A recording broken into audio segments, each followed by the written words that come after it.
Good morning, welcome to FunMath number 160. FunMath number 160. So this is our first fun math since I got back from my little work trip, and we're starting chapter 9 of Art of Problem Solving.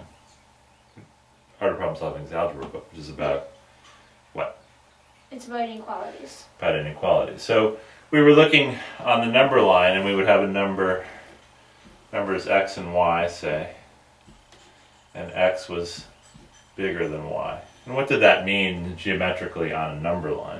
That it just meant it was farther this way. Which way is that way? Right or left? Right. Right. That's right. Okay, so x is bigger than y. And then we said, if we take a number now, if we know that x is bigger than y, that's given, and we take any number, and they used a, but I'm going to use w, because my a's look like 9s. So take any number w. If we know x is greater than y, then we also know that x plus w is greater than y plus w. Now, we didn't talk about this geometrically. We did talk about this. But what do you think this means on the number line, on our picture here? Well, it just shifts it over a little bit. Okay. If w is positive, it's going to shift it right. It shifts it what way? Right. Right. Now, what about if w is less than 0, which way would it shift it? Left. Right. So if w is positive, it shifts it this way, which is right. And if w is less than 0, it shifts it this way, which is left. Left. Okay, now we're going to move on to something that we didn't talk about, and then see if you can sort of understand this. Take any number w, and we're going to take w bigger than 0 this time. What can you tell me about x times w and y times w? X times w is still bigger. X times w is still bigger than y times w. What does this mean in the picture, do you think, when you multiply? It's hard to multiply in a number line. Yeah, actually, I don't know that we've talked through this. So you have to multiply.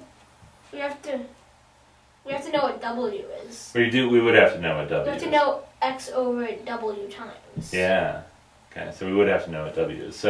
But that's fine. Let's do it with a simple example. Let's say this was 5, and let's say this was 4, and let's say w was 6. Okay. Now I would have 24 would be less than 30, right? Yeah. Okay, but now here's something we didn't talk about at all. What if w is less than 0? Let's say w is, I don't know, minus 3. Now what happens to our inequality? We know that x is greater than y. What can we say about w times x and w times y? We're going to use the same x and y. Yeah, let's use these as an example. What happens? What is w times x? Well, it's minus 12 and a minus 15, so